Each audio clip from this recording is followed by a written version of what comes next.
Hello everyone, be a learner my channel, इसमें आप सबका स्वागत है। आज मैं आप सबके साथ सीटेट जो पेडागोजी कुछ क्वेश्चन शेयर कर रही हूँ। आई होप आपको प्रीवियस वीडियो भी पसंद आई होंगी और वीडियो को लाइक करना बिल्कुल भी ना भूलें और चैनल को सब्सक्राइब जरूर कर लें ताकि आपको नई नई जानकारियाँ मिलती रहें, नए नए क्वेश्चन से रिलेटेड वीडियो मिलती रहें जो आपके एग्ज़ाम में हेल्प करें। तो कमेंट में मुझे ज़रूर बताएं कि आपको क्या परेशानियाँ आई। आपकी कक्षा के एक छात्र को बहुत गुस्सा आता है तो आप क्या करेंगे? उसका नाम विद्यालय से कटवा देंगे, उसे बहुत अधिक गृह जो कार्य है वो देंगे, उसे शारीरिक दंड देंगे जिससे उसे दोबारा गुस्सा ही ना आए। कक्षा में शांत खुशहाल जो वातावरण है वो बनाएंगे ताकि छात्र स्वयं को सुरक्षित महसूस करे। तो ऑप्शन डी है वही करेक्ट है और ये सबसे अलग भी है। तो आप सबसे पहले ये देखें कि वो सबसे अलग होना चाहिए, सबसे बेस्ट ऑप्शन होना चाहिए, वही उसका आंसर होगा। तो वातावरण को ही ऐसा बनाए कि छात्र खुद को सुरक्षित महसूस करे कि उसे गुस्सा ही ना आए। एक आदर्श शिक्षक में क्या गुण होने चाहिए?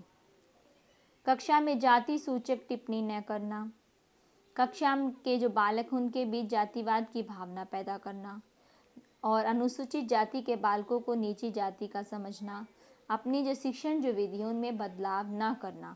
तो ऑप्शन ए है वही अलग है और वही करेक्ट है। जाति सूचक जो टिप्पणी है वह ना करना, उनका प्रयोग करना ही नहीं चाहिए शिक्षक को। पारंपरिक बाह्य परीक्षा की तुलना में वर्तमान समय में जो विद्यालय आधारित मूल्यांकन जो है को सुदृढ़ करने के लिए आवश्यक क्यों है? क्योंकि विद्यालय आधारित मूल्यांकन में बच्चों की सभी जो योग्यताएं हैं उनका मूल्यांकन होता है। क्योंकि विद्यालय आधारित मूल्यांकन वर्ष के अंत में एक बार होता है जिससे जो छात्र हैं उनको सुविधा होती है। क्योंकि विद्यालय आधारित परीक्षा में अंकों के आधार पर बच्चे को उत्तीर्ण अनुत्तीर्ण किया जाता है। तो ऑप्शन ए है वही करेक्ट है। क्योंकि विद्यालय आधारित जो मूल्यांकन है उसमें बच्चों की सभी जो योग्यताएं हैं उनका मूल्यांकन होता है। आप अपनी कक्षा के छात्रों में परिपक्वता का अवलोकन करते हैं। आप पाते हैं कि कुछ छात्र उम्र में पहले ही परिपक्व हो चुके हैं, कुछ छात्र जो है परिपक्वता को प्राप्त करने की उम्र में तो हैं लेकिन परिपक्व नहीं हैं। इसका क्या कारण हो सकता है?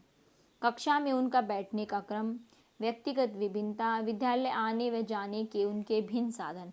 तो ऑप्शन बी है वही डिफरेंट है और वही आंसर है। व्यक्तिगत विभिन्नता, हर बच्चा अलग अलग होता है, उसी के अनुसार उसमें परिपक्वता आती है। निम्नलिखित में से क्या चिंतन की एक विशेषता नहीं है? चिंतन की विशेषता नहीं पूछी गई है। चिंतन का संबंध जो है वो वास्तविकता से होता है। चिंतन तर्क प्रधान होता है। चिंतन के लिए किसी समस्या का होना आवश्यक नहीं है। चिंतन कल्पना से अधिक चेतन होता है। तो ऑप्शन सी है वही करेक्ट है। चिंतन के लिए किसी समस्या का होना आवश्यक नहीं है। पियाजे के अनुसार किसी बालक में तार्किकता जो है उसका अभाव किस आयु तक होता है? तार्किक चिंतन नहीं कर पाता बच्चा। 7 वर्ष, 10 वर्ष, 12 वर्ष, 14 वर्ष। 7 वर्ष जो है वही उम्र होती है जिसमें बच्चा तार्किक चिंतन नहीं कर पाता। निम्न में से क्या किसी बच्चे के जो भाषा का जो विकास है का प्रारंभिक रूप नहीं है? प्रारंभिक जो रूप है वो नहीं है भाषा का विकास का। रोना, आकलन, हाव भाव, बबलाना। तो ऑप्शन बी है वही अलग है। आकलन, हाव भाव, बबलाना, रोना बच्चे के प्रारंभिक रूप हैं। चयन प्रकार के सभी प्रश्न डैश प्रकार के प्रश्न होते हैं? चयन, चुनना, वस्तुनिष्ठ, लघु उत्तरीय, अति लघु उत्तरीय, निबंधात्मक। वस्तुनिष्ठ जो ऑप्शन है वो चयन प्रकार के सभी प्रश्न ही होते हैं। यदि आप किसी छात्र ने अपने वातावरण से सामंजस्य करना सीख लिया है तो एक शिक्षक होने के नाते आपका विचार होगा कि वह छात्र कैसा है। वह मंद बुद्धि है, वह बुद्धिमान है, अपनी आयु से अधिक बुद्धिमान है, मूर्ख है। तो ऑप्शन बी है वो करेक्ट है, वह बुद्धिमान है। प्रोजेक्ट जो प्रणाली है उसका प्रयोग निम्नलिखित में से किस शिक्षा जो पद्धति है के अंतर्गत किया जा सकता है? प्रोजेक्ट जो प्रणाली है, पारंपरिक शिक्षा, प्रगतिशील शिक्षा, वैदिक शिक्षा, सामान्य शिक्षा। तो ऑप्शन बी है वो करेक्ट है, प्रगतिशील शिक्षा। सृजनात्मक जो बालक है उसका गुण नहीं है। उसमें कौन सा गुण जो है पूछा गया है, नहीं है सृजनात्मक बालक में।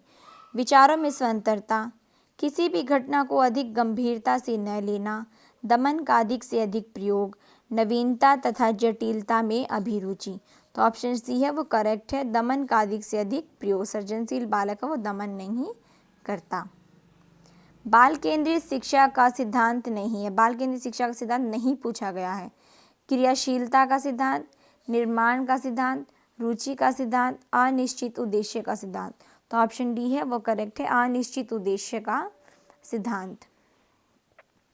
जो बालक डैश से ग्रस्त है वह पढ़ने में अक्षमता प्रस्तुत करता है, डिसलेक्सिया। ऑप्शन ए करेक्ट है। पियाजी के अनुसार बालक किस अवस्था में अपनी शारीरिक जो क्रिया हैं उनके साथ समन्वय करते हुए संसार का अन्वेषण करने लग जाता है। कौन सी जो अवस्था है पियाजी के अनुसार? पियाजी द्वारा 4 अवस्थाएं दी गई हैं। संवेदी प्रेरक अवस्था, पूर्व सक्रियात्मक अवस्था, मूर्त क्रियात्मक अवस्था, औपचारिक क्रियात्मक अवस्था। तो ऑप्शन ए है वही करेक्ट है, संवेदी प्रेरक अवस्था। कक्षा में प्रस्तावना प्रश्न पूछना शिक्षण के किस जो सूत्र है उस पर आधारित है? दृश्य से अदृश्य की ओर, आसान जो है उससे कठिन की ओर, ज्ञात से अज्ञात की ओर, मूर्त से अमूर्त की ओर। तो ऑप्शन सी है वही करेक्ट है, ज्ञात से अज्ञात की ओर चलना प्रस्तावना प्रश्न पूछना जो शिक्षण है उसके सूत्र पर आधारित है। निम्नलिखित में से कौन बुद्धि की परिभाषा नहीं है? बुद्धि की परिभाषा बतानी है हमें। बुद्धि जो है वो कार्य करने की एक विधि है। बुद्धि ज्ञान को अर्जन करने की क्षमता है। जीवन की अपेक्षाकृत नवीन जो परिस्थिति है उनसे अपना सामंजस्य करने की व्यक्ति की जो योग्यता है वही बुद्धि है। राजनीतिक, आर्थिक और सामाजिक जो शक्ति है वो प्राप्त करने के लिए प्रयुक्त उक्त बुद्धि है। तो ऑप्शन डी है वही करेक्ट है। बुद्धि की परिभाषा राजनीतिक, आर्थिक और सामाजिक शक्ति प्राप्त करने के लिए बुद्धि है, ये परिभाषा नहीं है। अनुकरण दूसरे व्यक्ति का जो है वो बाह्य जो व्यवहार है उसकी नकल है। हम किसी की बाह्य व्यवहार की नकल कर सकते हैं। या कथन किसका है? Raeburn, Dumbill, Ross, McDoor. तो ऑप्शन ए है वही करेक्ट है। रेबर्न जो है उन्होंने कहा था कि हम किसी के बाह्य व्यवहार की नकल कर सकते हैं। आप अपनी कक्षा के जो बच्चे हैं उनके जो बौद्धिक विकास है में परिपक्वता लाना चाहते हैं। इसके लिए आप किस चीज़ का चुनाव करेंगे? क्या कर सकते हैं आप उस सिचुएशन में? बच्चे के समक्ष जो समस्याएं हैं आ रही हैं उनको सुलझाने में उनकी मदद करना, उनको खूब सारा गृह कार्य देना, कक्षा में चुपचाप बैठे रहने को कहना, उपरोक्त सभी। तो ऑप्शन ए है वही करेक्ट है। उसकी जो समस्याएं उसके सामने आ रही हैं उसके जीवन में या उसकी पढ़ाई में, तो उसमें उसको सुलझाने में उसकी मदद करनी चाहिए। आपकी जो कक्षा उसका एक छात्र कक्षा में काफ़ी बात करता है, उसके विषय में पता करते हैं आप और पाते हैं कि वह छात्र घर पर बहुत कम बात करता है, तो आप उस छात्र के विषय पर क्या विचार देंगे? विद्यालय प्रत्येक समय बच्चों को बहुत सारी बातें करने की अवसर जो है वो देता है। शिक्षकों की यह मांग है कि बच्चा विद्यालय में खूब सारी बात करे। उस बच्चे को उसका घर पसंद नहीं है। बच्चे के विचारों को विद्यालय में मान्यता मिलती है। ऑप्शन डी है वही करेक्ट है। उसके विचारों को विद्यालय में मान्यता मिलती है। उसके विचारों को विद्यालय में सब सुनते हैं और घर पे उसके विचारों पर कोई ध्यान नहीं देता, इसलिए वह घर पर कम बोलता है।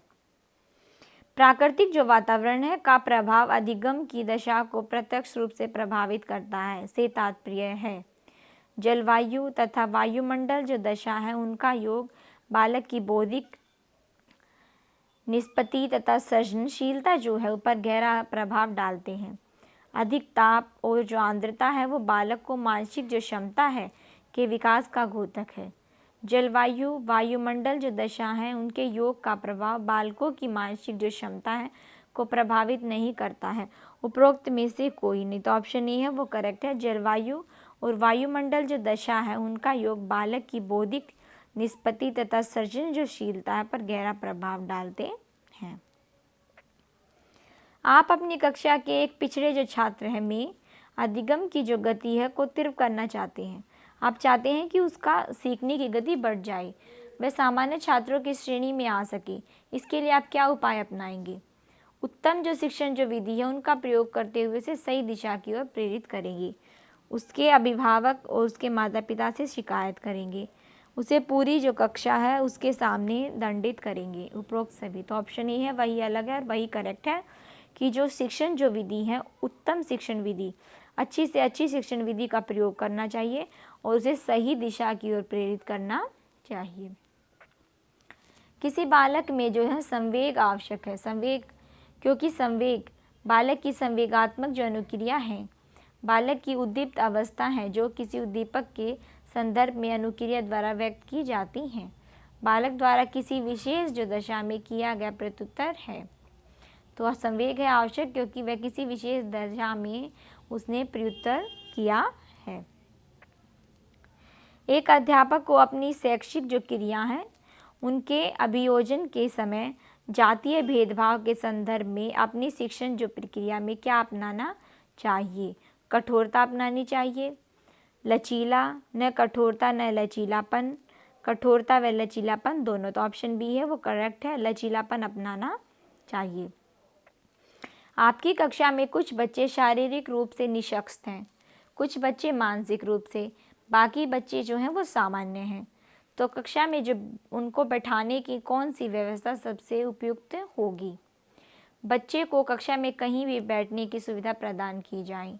शारीरिक रूप से निशक्त जो बच्चे हैं उनको आगे बिठाया जाए, मानसिक रूप से निशक्त बच्चों को आगे बिठाया जाए, सामान्य बच्चों को आगे बिठाया जाए। तो ऑप्शन ए है वही करेक्ट है, उन्हें कहीं पर भी बैठने की सुविधा प्रदान की जानी चाहिए।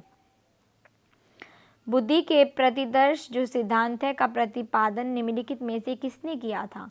थॉमसन, स्पीयरमैन, थॉर्नडाइक, बी ने। तो ऑप्शन ए है वो करेक्ट है, थॉमसन द्वारा बुद्धि के प्रतिदर्श जो सिद्धांत का प्रतिपादन किया गया था। वर्तमान समय में सतत और जो व्यापक जो मूल्यांकन है के अंतर्गत जो ग्रेड है में अंकों का वितरण किया जाता है। सतत और व्यापक मूल्यांकन के अंतर्गत इस प्रणाली में कितने प्रतिशत अंक प्राप्त करने वाले छात्रों को बी ग्रेड या बहुत अच्छा माना जाता है? तो ऑप्शन बी है वही करेक्ट है, 56% से 74% के बीच जिन बच्चों के मार्क्स आते हैं उन्हें ही बी ग्रेड का दर्जा दिया जाता है। मूल्यांकन की जो प्रक्रिया है उसके दौरान शिक्षक को काफ़ी सावधानियां बरतनी की आवश्यकता होती है। इसके लिए शिक्षक को कौन सा कार्य वो नहीं करना चाहिए, नहीं पूछा गया है।